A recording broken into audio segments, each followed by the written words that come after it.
Welcome everyone to What I Learnt Today, Part 2. We're continuing on from Part 1 where we imported our character into Blender, our World of Warcraft character into Blender and cleaned up the model ready for rigging. Today we're going to continue on and we're going to learn how to remove anything that's going to interfere with the building of the rigging process. We're going to obviously build the bones for this character so that it can move. We're going to name those bones. We're going to mirror the bones on the other side of the character so we can only do half the work. We don't have to do both sides. And then we're going to actually learn how to move this character. So the first thing that we need to do is clean up our space because we're going to start actually adding more objects to this space. So first things first, we're going to take our two little armor pieces over here and we're going to move them away from the space so we don't get confused when we're selecting and deselecting things. So to do that, we just press the right mouse button, right, not left, right mouse button, press Shift, and then select the next one and then remove yourself, remove yourself from Shift, remove your hand from Shift and press M. And then a little tooltip up here comes up and you're going to move the two little shoulder pieces to the second layer. So now they're gone. They're gone from this layer. That's great. So if you've ever used Photoshop or I think even, oh no, PowerPoint doesn't have layers, but Photoshop and other graphics programs like Illustrator works in layers. Blender's very much the same. So now we just have our character, but remember in the last lesson that we actually separated her eyes from this whole object. We're going to actually pair them back to the main model for the rigging process. Okay, so the way we do that is we press A to select everything. So everything on this layer and the other layer is actually selected. Then press A to deselect to make sure everything is actually deselected, just in case. Then we right click the eyes. So the eyes are just selected, you can see the little orange. Then we're going to right click the figure. So now if you look over here, there's a little sphere around, or a little circle around the figure and the eyes. And we're going to press Control J, that is the shortcut, or over in this transform toolbar, you can see join. So, and you can see here that there's a little shortcut in the tooltip that says Control J. So I'm just going to go ahead and press join.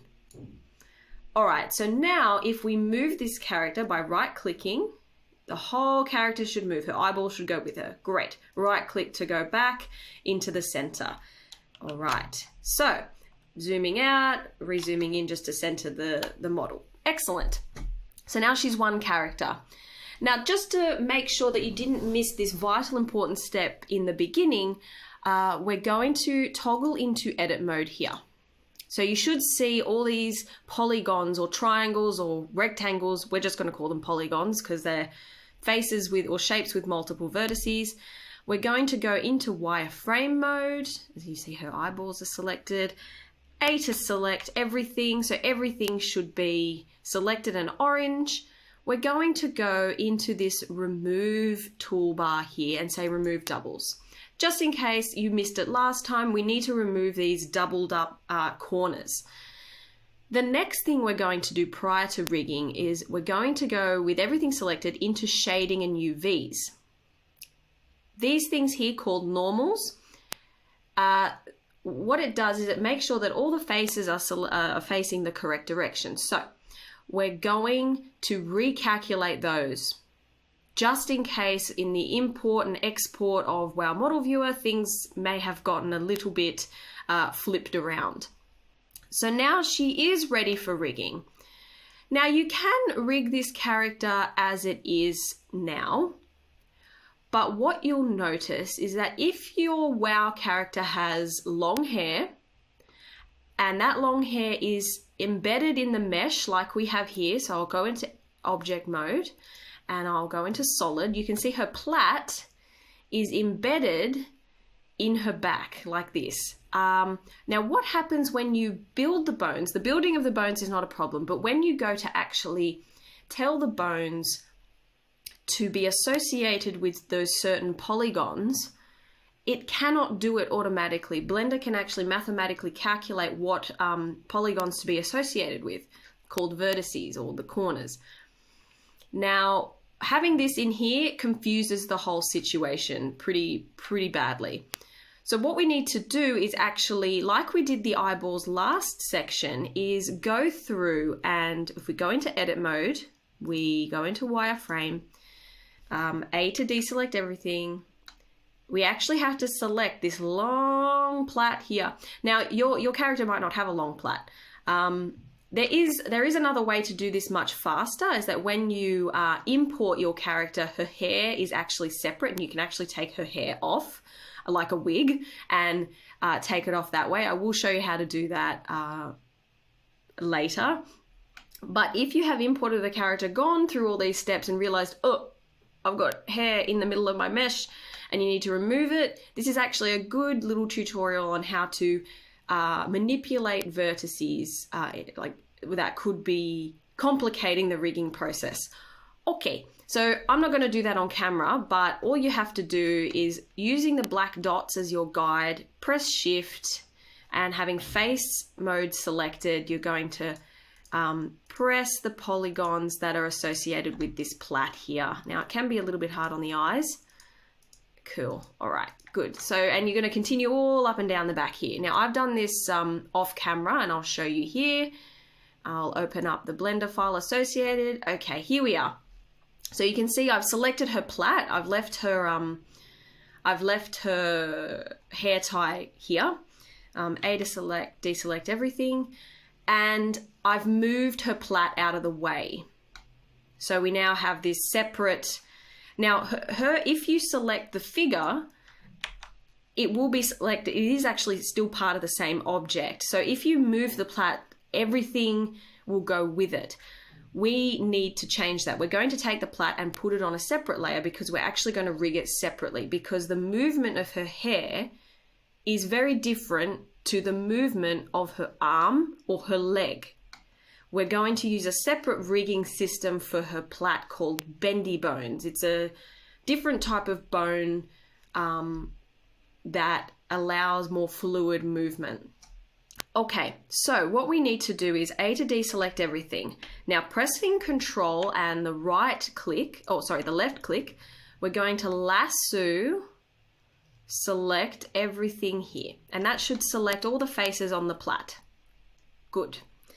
Then we're going to press P, and it should come up with a tooltip saying Selection and Separate. So separate by selection by pressing P. So selection, we select selection. And now this is actually a separate object, figure.001, to our main figure. We're going to rename that now. Hair. Good. Now, like the shoulder armor, we want actually this to just be out of the way. So let's go into solid mode to make it easier. Pressing M with the plait selected, move to the second layer. Great. Now she is ready to have, now her bones are ready to be built, which is really exciting. There are two ways to add bones to your World of Warcraft character in Blender. The first way is to actually use Blender's add-on called Rigify. The second way is to custom build your skeleton. Now, Rigify, which I will show you how to use, has pre-built human and some animal skeleton sets. The reason I don't use these is World of Warcraft characters are all different species. Their bone proportions are highly variable. For example, a worgen is very different to a gnome.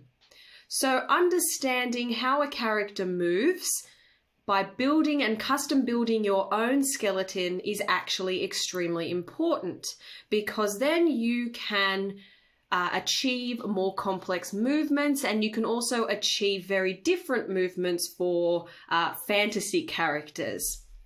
However, Rigify is very fast. So to install Rigify, it's very simple, and to use it is very, very simple. You go to File, user preferences.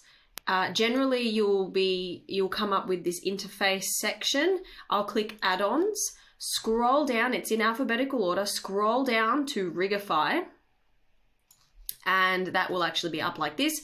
Bring it down and make sure that the tick is active, and it should install Rigify. Once it's installed, I cross out of that.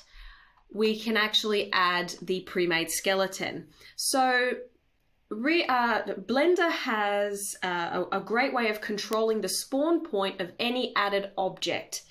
To control this, we're going to want to manipulate where this red and white circle is, and you can do that simply by clicking everywhere around here. However, when we're adding bones, we want it to be in the very, very center. And the very, very center on a Blender scene is determined by the 0 point on the X, Y, and Z plane. So you can see down here, there's an X, Y, and Z plane. To get it in the very, very center, we go Shift C, and it'll bring it down here. It'll also zoom out the character. So we can zoom back in, Shift middle mouse button to pan and zoom out a little bit, and there it is in the center. Now, if you remember back in high school, if you remember number planes, that is essentially what Blender uses. A number plane, but with 3 dimensions. The X with the red, the Y with the green, and the blue is the Z axis. And that gives you the 3-dimensional space to work with Blender. There's also the best way to manipulate a character in Blender when you're rigging and adding objects like bones is to use your number pad to quickly bring it into the center and orientate yourself so that you know you're in the very center. To do that, you can press the 1 button and it'll bring you to the center, or the 3 for the side, or back to 1, 2 will give you slightly down, 8 slightly up, side. So you can have a play around with that, and that will bring you to the different sides. Okay, that's 3, 3. Great. All right, back to the front. As I said, the Blender organization has a great way to, has a great series of videos which actually explains all those movement keys. We're not going to cover that today or in this series because it's been done beautifully somewhere else. Okay, so let's go and add our armature or our rig. Our spawn point's in the center. Add armature, human meta rig. All right, and you'll see it's spawned in the center here. We press S and we can bring it up to make it about the size of our night elf or our demon hunter night elf. Now, there are a few things about this rig that aren't great. The face bones, they're a bit not really the right shape, size, and or complexity for smooth facial movements. And some of the feet bones aren't quite correct to what I would like for the movement. So I don't actually use this, but you can actually use this and it's not a problem. The method, once we have our custom built skeleton, is the same to parent and move the figure. So if you do want to use a human meta rig, you can actually jump forward to when we're parenting the skeleton to the object, which will be in the next lesson. But let's go ahead and delete this. Let's delete. So go over to this table, right click, and make sure that only one is selected. Make sure only one is selected, and delete. And that'll delete the rig. The second way to add bones is custom building your skeleton, a single bone at a time. And this allows you to learn how bones are placed, why bones are placed in a certain way, and the relationships between the bones that allow for realistic movements. So with our cursor in the middle, we're going to add a single bone. So down here, add armature, single bone. The structure of a bone, when you're presented the bone like this, is a head, the main body of the bone, and the tail. Once you have the whole bone selected, or even the head or the tail, this XYZ plane mover will be present, and we're going to use that as the primary way of moving bones. The free form moving in Blender, you can do it with more experience, but you might end up it can be difficult to see where you're actually placing the bones on the XYZ without using this movement axes here. There's a few things we need to do before we start manipulating this bone. We need to go over to the armature, the little body here. We need to add X-ray, which will allow you to see this bone once it's placed in the character. We also need to activate names, and that will bring up what the name of the bone is. Now, naming your bones is very important in Blender because you're going to be adding many bones, and those bones have relationships. Each bone has a unique name. The name of the bone is going to determine if you can mirror the bones on each side of the character or not. But for now, let's just start building our skeleton. So using our Z, X, and Y mover, clicking it with the left mouse button, we can start to bring it up just so it's in line with the torso. Now using the 1 button to bring it straight to the front view, here we go. There we are. So it's the right size. Pressing the 3. Now we probably need to shift it back, so using this green one, bringing it back and coming back to the front. This is going to be the neck, the torso, the abs, and the hip bone.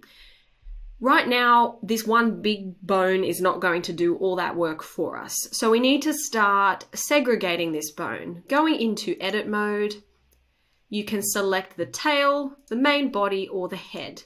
We want to go ahead and select the main body. Then we want to press W, subdivide. We're going to do that again. W, subdivide. Now we have 4 bones. Each of these bones is related to one another. This bone here, being the first bone you placed, is what's called the parent bone. Each of the 3 bones that arose from this bone are called children. The best way to show you how that works is in pose mode. So scrolling into pose mode, clicking this bone here, pressing R, the parent is moving and all the children are following. Okay? Pressing the right mouse button to reset. Pressing this one, pressing R, all the children of this one are now following the parent. And this one has no children. So this relationship is actually extremely important in Blender and in most rigging circumstances, because it's going to tell you which bone is in control of which. And to find out which bone has what children, you can actually go into the bone tab here, scrolling down, and you'll see this in relations, you'll see parent. Now bone here, this bone has no parent. It is the original bone. Pressing this one, the parent of bone 002 is bone. The parent of bone 001 is bone 002, and so on and so forth. So that is what's called the parent-child relationship in Blender, and it's very, very important to keep a note of. All right, going back into edit mode, and we can see that we have appropriately placed our spine. This is our spine. However, the human spine is not dead straight. If you had a dead straight spine, life would be very difficult and it would be harder to move. So we need to start actually shaping this spine. To do that, we're going to select edit mode, and clicking the armature, we're going to select it's gone back into object mode. We're going to select just the head of the original bone. Now we're going to bring it down just a tad. We're going to bring it back. Then we're going to click the tail, bring it down. We're going to click the tail, bring it down, tail again, bring it down. And this is going to be our neck bone. So shift middle mouse button to pan and bring it down. Great. So we have a slight curve in our spine now, which is entirely normal for a human being or a night elf. All right, and we're going to just give it a little bit more of a curve. Excellent. Okay. We're a lot more normal looking now. That's great. So here is our spine. It is all corrected and got the right relationships. We need to have a bone in the head if we want to actually move the head in any way. So we have this neck bone. Now, the way we added these bones before was to subdivide an original bone. There is actually another way which you can add bones and maintain a child-parent relationship, or add a child-parent relationship, and that's the extrude function. So coming to the front, zooming in on the head of your character, with the tail selected of the neck bone, pressing E, and then shifting up, you see we've extruded the bone and we've created a new bone, 004. And then left clicking to set that. Now let's select the body of the bone and let's have a look at its relations. Its parent is bone 003. So we've maintained the child-parent relationship, and that's what we want. Now let's just move this up because we're going to extrude another bone, and this is going to be the jawbone. So clicking the head of the head bone, bone 004, pressing E, we're going to extrude and just come towards the chin. Now, because we're working in three-dimensional space, you need to make sure that you check that it's all in line. So see how it's a little bit off to the side? We're just going to bring that forward using the axis movement key, axis movement buttons. You can actually use snapping down here, the magnet here, and that will snap it to the nearest straight line in the space. I don't use that. It kind of irritates me. If any of you guys use LVY in WoW and you have that snapping option available for your menu buttons, yeah, it just irritates me. I don't know if it irritates you, but it irritates me. So I always have that off. All right, so now we have a jawbone and we have a head bone, and they're all connected and related to one another, which is awesome. There are obviously other parts to the body that we need to build. The shoulder, the arm, the dreaded hands, the hips, the legs, and the feet. The next easiest thing to build is actually the leg bones. And the leg bones, here I'm going to teach you how to have a bone which still maintains a parent-child relationship, but is not connected physically to the other bones. What we have to do is pressing the tail of the original bone, and you can see here that we are selecting the tail of bone, the core bone. We're going to press E. We're going to extrude this bone all the way down here. Now don't worry about the size of the bone yet. We're going to click the core of the bone, and selecting this bone tab, press disconnect. So we're physically disconnecting this bone. Then what we're going to do is we're going to move this bone, selecting the head of the bone, we're going to move this bone to the side. Now see how there's a dotted line between the tail of bone and the head of the hip bone here. That is what we want. Now we're going to move this bone so that it's just at the head, just at the start of the leg. We're going to select the tail and bring it down. We're actually going to bring this all the way down to the floor like this, and going into the 3 on the side, pressing 3 and going to the side, we're just going to line this up with the ankle and coming up, pressing 1 to make sure we've got the right angle. Excellent. All right, so now clearly there's a knee and there's a separation between the upper leg and the lower leg. So we've learnt this before. We're going to press bone 006, press W subdivide, press this bone here, the upper leg, W subdivide, press the lower leg, W subdivide. We have a leg. Well done. We're going to now press the tail of bone 009, pressing E to extrude and bringing it all the way out to the foot. Pressing the 1 key on the number pad, making sure that the alignment is correct. Pressing 3 to the side, we're going to press the main body of this bone to create the toes. Press the body of the bone, press W, subdivide. Pressing the head of bone 011, 011, bring it down slightly and bring it forward for the toes. pressing 1 to have the front view. So now we have the leg. Now obviously the leg is not dead straight, we need to have a natural bend in the knee. So we're going to bring that forward and we're going to bring this forward. So there is your leg set up. Now let's have a look. Even though we don't have a physical connection between the head of this bone and the tail of this bone here, it is still the parent. So if we go into the bone tab, we can still see that bone 006, the parent is the central bone here, and that is what we want. So now we have the full leg done and it is aligned. Let's now take our attention to the shoulder and chest area. So let's come up, shift middle mouse button to pan. We're just going to now do the collarbone. So the collarbone comes out on the normal human body, comes out just underneath the vertebra of the neck.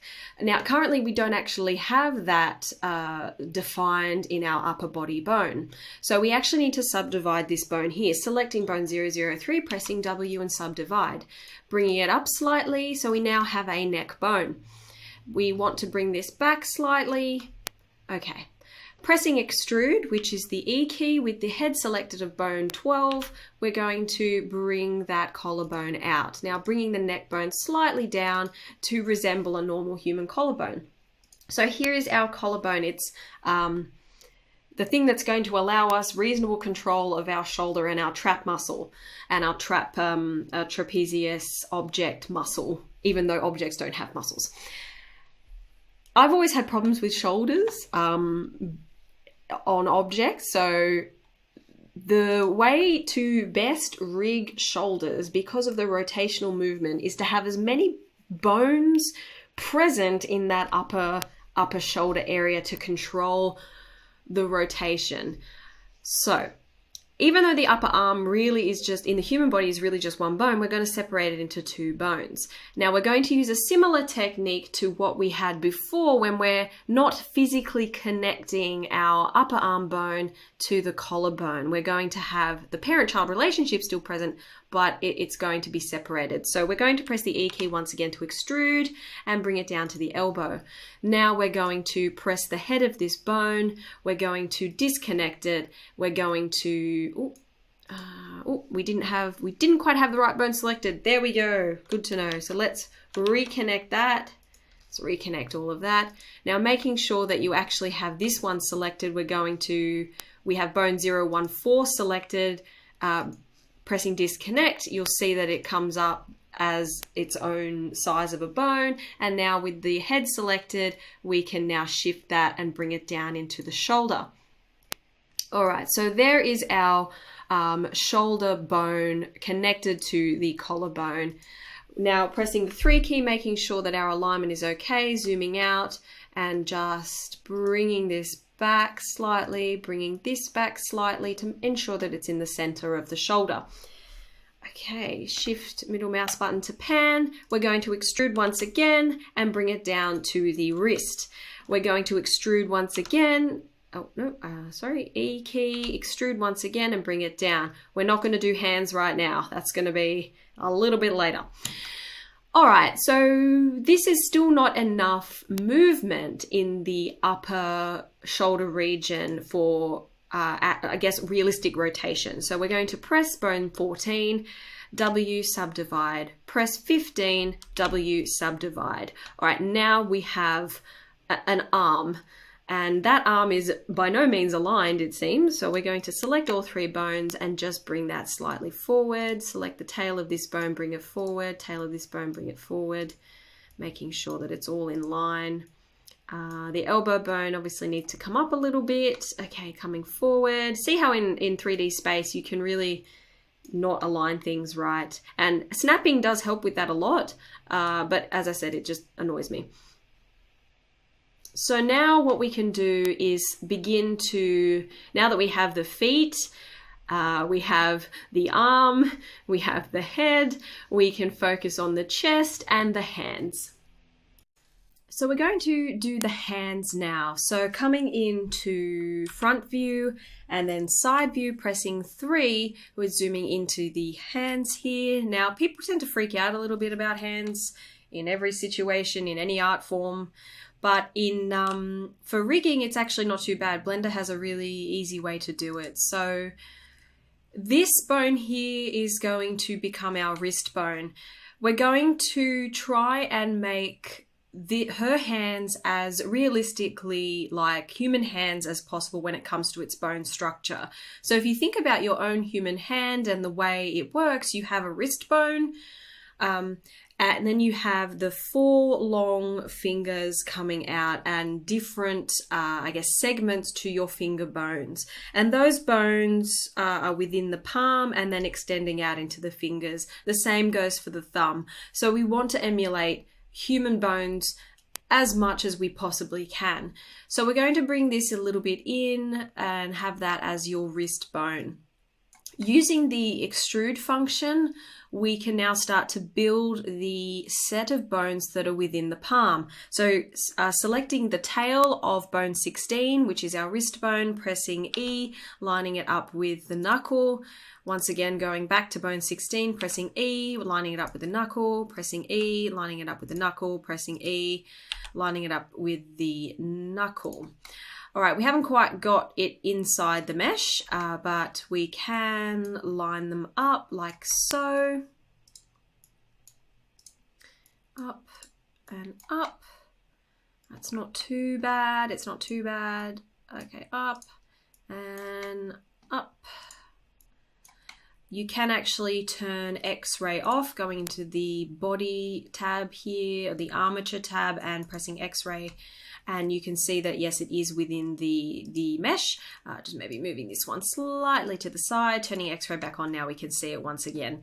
This one needs to be a little bit longer. Cool.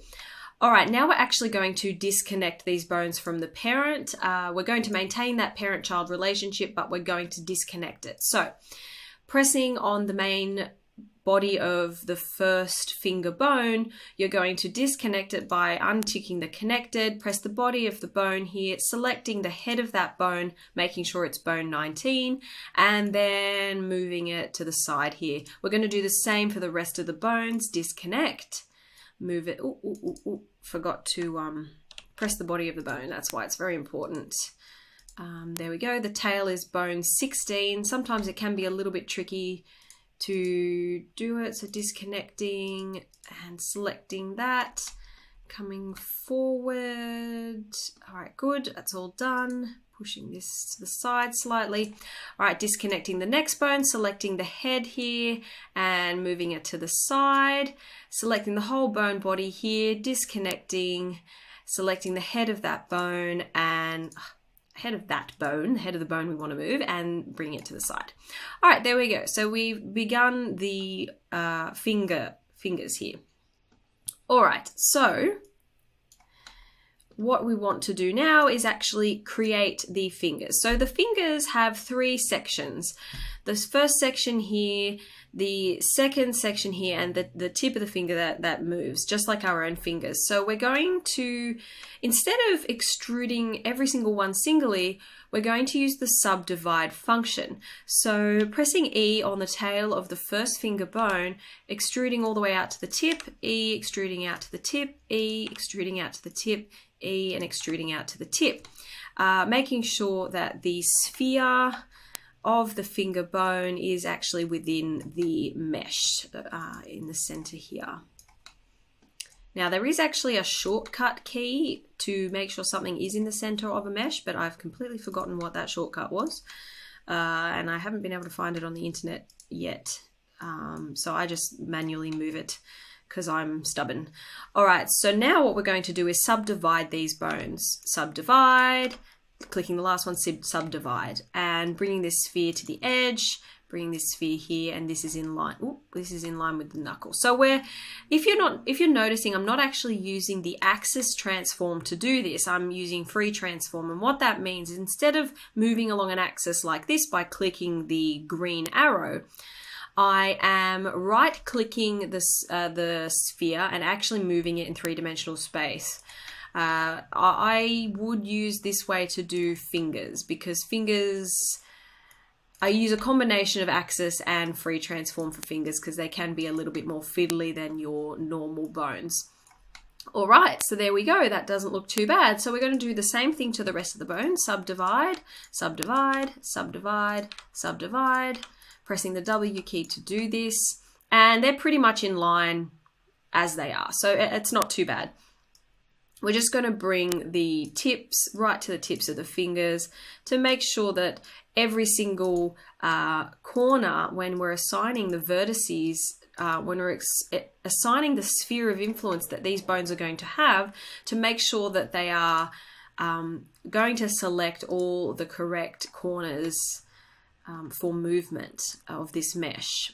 And you'll probably understand what that means when we actually come to doing the parenting and the weight painting. All right, we've forgotten about the thumb. All right, so much like the other fingers, the thumb is very much the same. We're going to take the tail of bone 16, making sure that bone 16 is selected. This little buried part in here, pressing E, extruding to the tip like we did before, disconnecting the bone, disconnect, selecting the head of the bone here, making sure that it is the correct head there, and moving it out of the way. Now free transforming it in, good. All right, that does look like it's in the middle of the mesh. We're going to subdivide again, selecting the body of the bone, W subdivide, bringing this part up a little bit, bringing this up to this knuckle, and that is the one that's going to bend the edge of the bone. Okay, so that is the hand. It's really not too bad. It hasn't taken too long. Blender is built for speed, I do find. All right, so there is 2 more bones that are kind of less obvious. We need to still do the hip bone. It's not a major deformed bone, but it is going to help you move the leg and orientate yourself around the leg. So pressing the head of the core bone, pressing E and extruding out to the hip, making sure that it is coming forward slightly, because if you think about the human pelvis, the tip of the human pelvis does actually sit forward to give the natural curve of the spine. Now the next one is the eye bone. Now our natural bones don't actually have eyeballs. Our natural eyeballs don't actually have bones, sorry. But we want a bone to emulate, I guess, the soft tissue and muscle connection that the eyes have to move the eyes.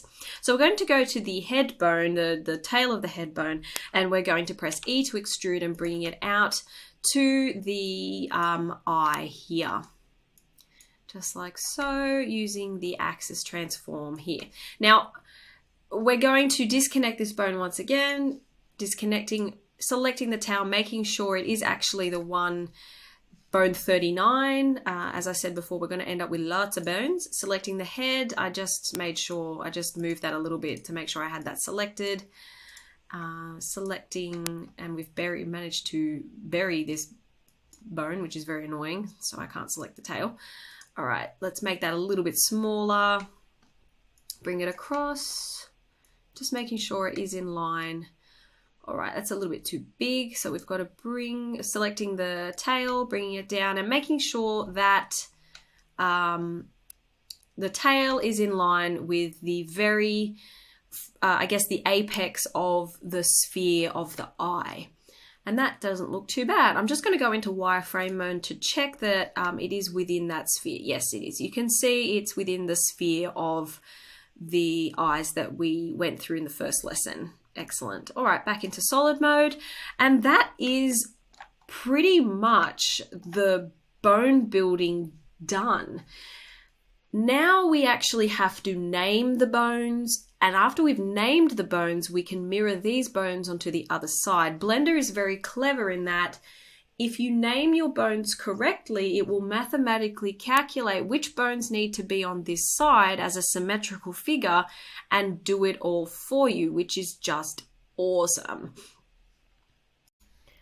Prior to naming the bones, we forgot the chest.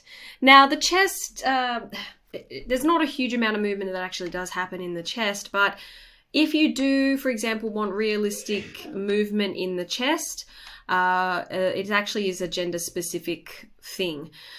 So for females, I actually go into the center of the the spine bones, and I press the E key to extrude, bring it out here, bring the tip forward, and disconnecting the bone, disconnecting bone 40 here, and then selecting the tail of bone the head of bone 40 if we can. I think we can, yes we can, and just moving it to the side. And what you do see is, whilst it is still connected to the chest, you do have a control over that bone, and it will have the ability to move that area.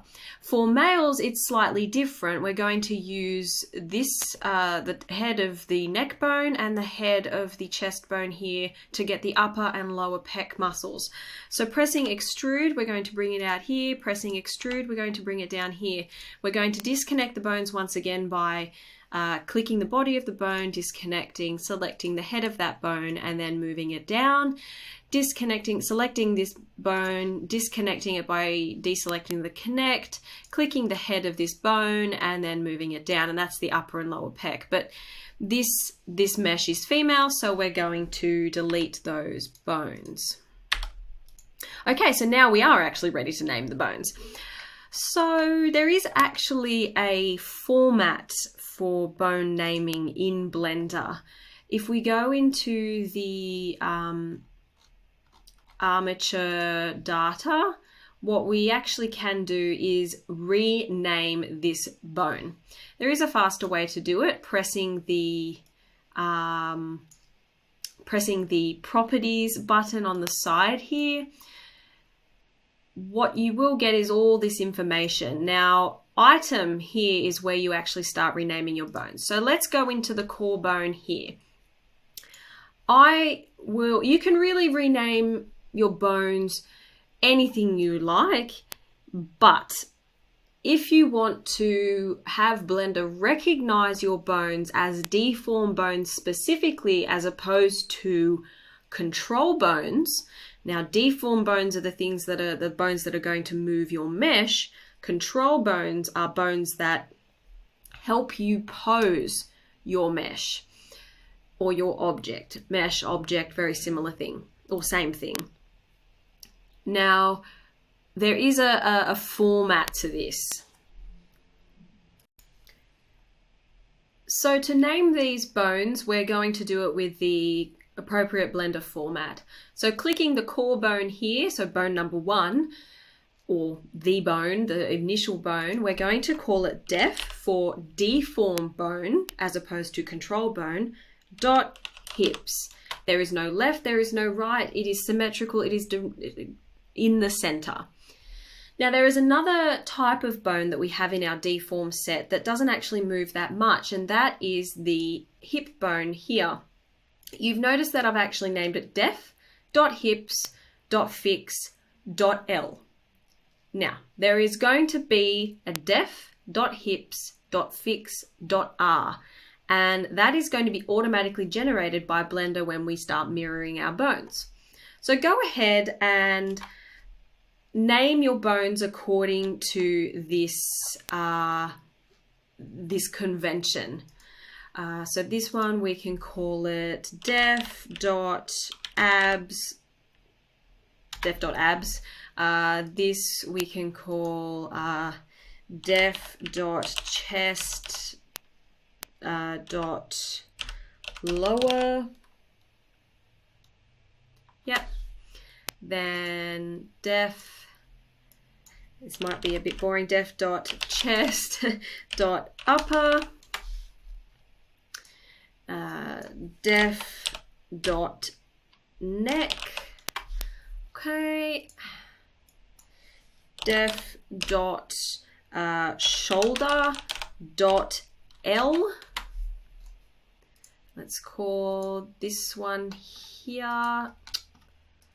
We could only select it. Here we go. Def dot breast dot L. Now it's actually more complicated when it comes to the hands, because there's a lot more bones. Def dot dot arm dot upper dot L. we could actually, there's actually two sets of upper. So what we could actually do is give it a .01. There is, you can actually do that. Now what you can actually do is Control C, copy that to make life easy. Put hover over the box, select Control V. It'll give it the same name, and then just place 02 in it. Good, because it's still the upper arm. We're going to do the same for the lower arm. So it's not a difficult process. It just takes a little bit of time. def.arm.lower.01.l, making sure you're keeping the .l suffix. That is what's going to allow Blender to mirror your bones correctly. Selecting the next one, copy paste 02, and now we're into the wrist bones. def.wrist.l. Now, this is the thumb, def.f for finger, .thumb, .01.l. That's a mouthful. So def for deform, F for a finger bone, thumb for the actual name of the finger, 01 for the first bone, so the first bone in the set. We're going to copy and paste, so Control C, pressing enter, clicking the next bone, Control V, then we're going to go 02, pressing enter, selecting the next bone, Control V, and then 03. So copying and pasting is very useful here, especially in the fingers. All right, let's go ahead and do the rest. So for this one, it's def.f.index. Pretty sure that's the index finger, am I right? Yep, index dot o1.l.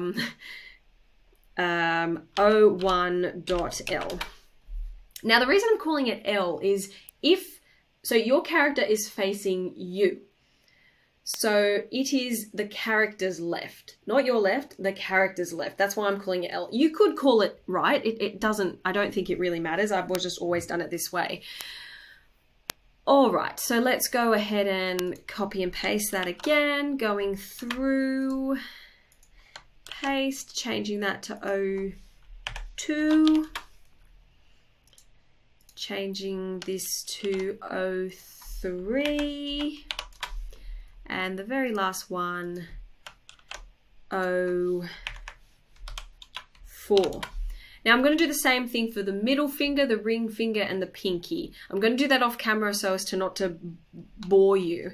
And then we're going to do the legs. So def.leg.upper.01.l. Oops, make sure there's no mistakes there.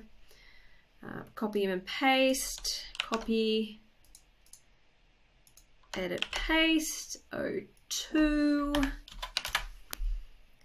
And then we have def.leg.lower.01.l.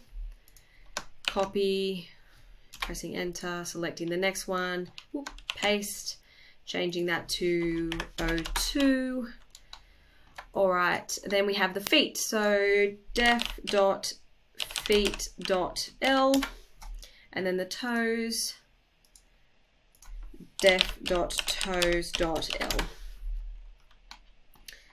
And then, so we've got all these, we've got shoulder, neck. All right, then we've got def.jaw, def.head, and the eye, def.i.l. So anything that's on one side, we need to give it that L suffix, and that's going to allow it to be mirrored onto the other side.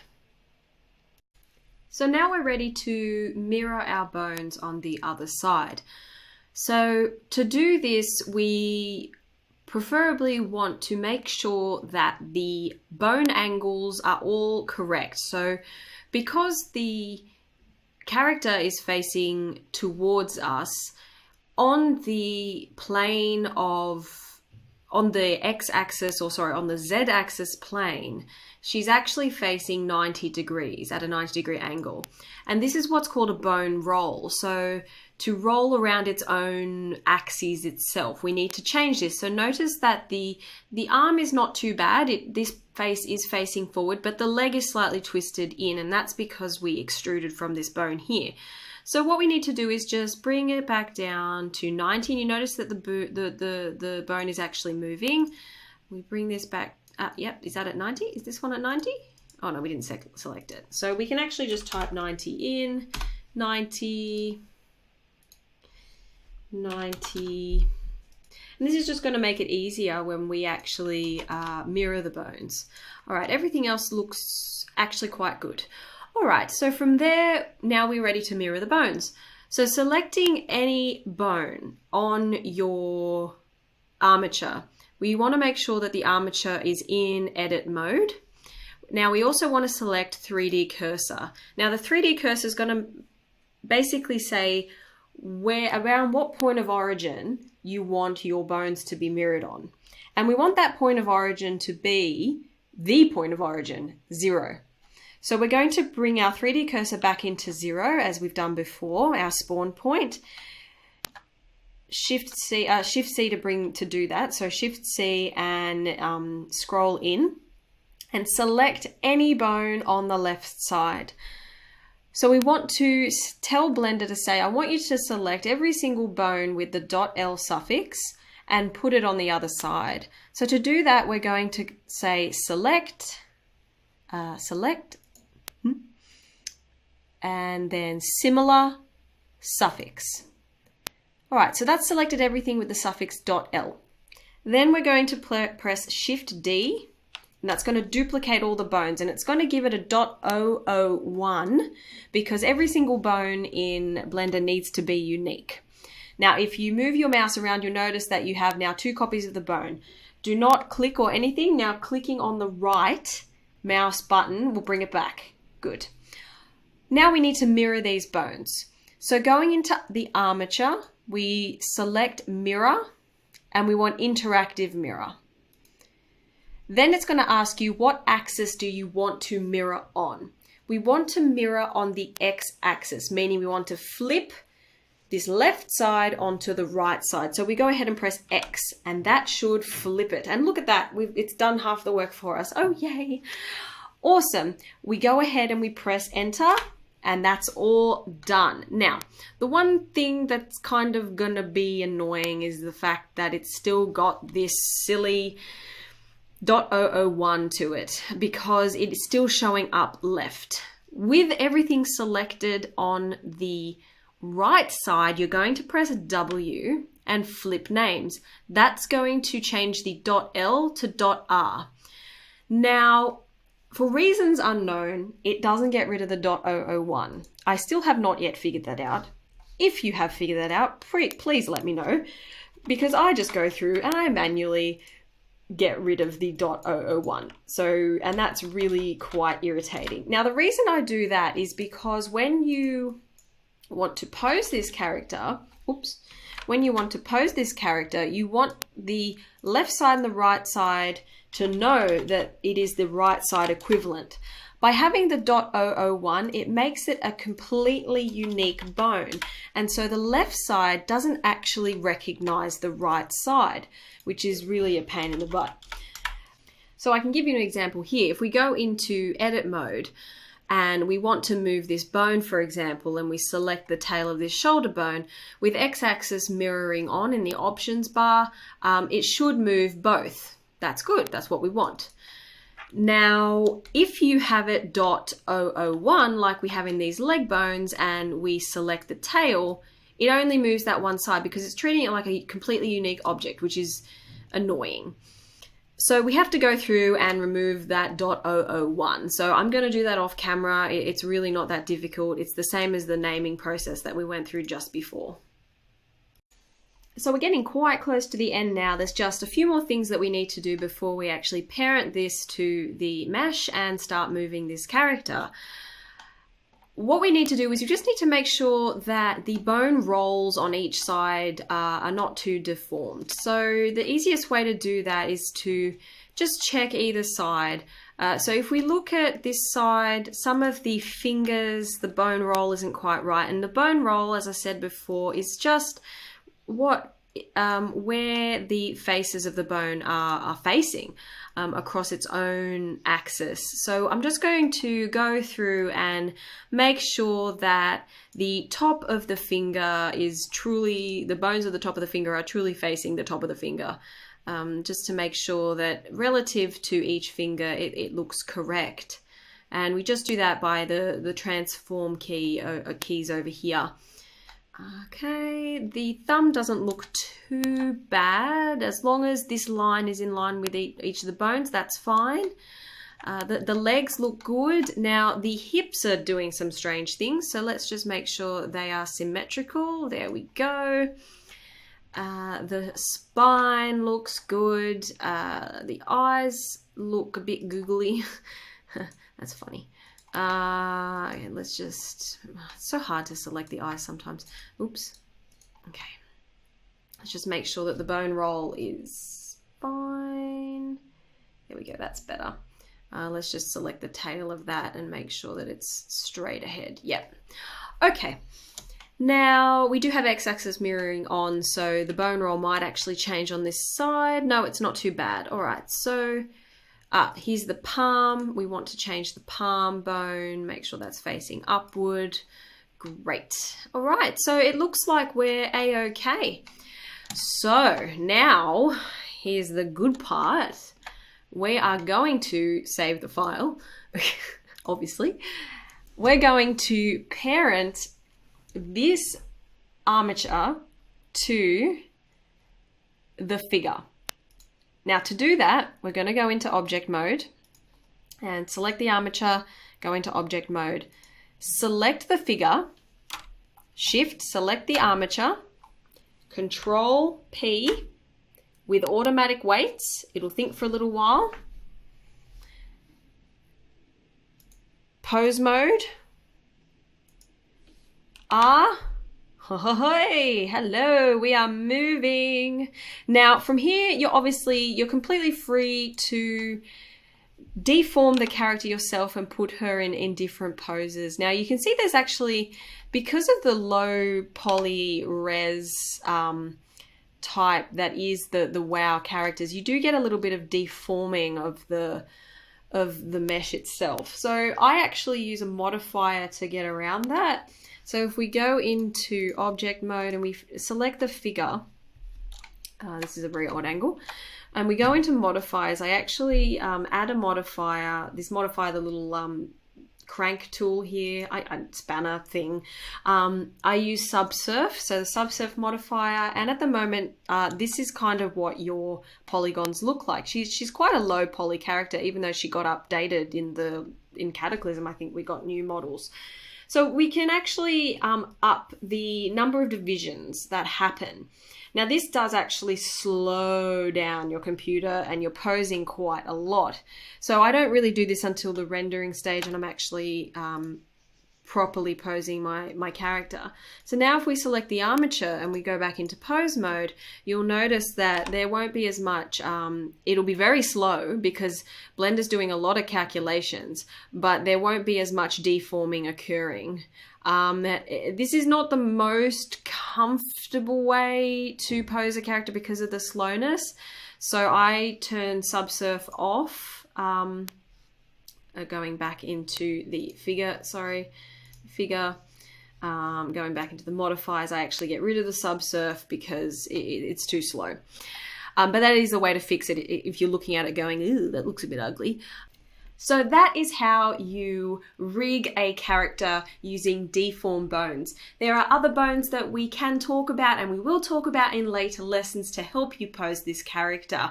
But thank you so much for watching. Please feel free to leave any comments or questions. I will try and get back to you as soon as possible. Thank you so much for watching and I hope to see you next time.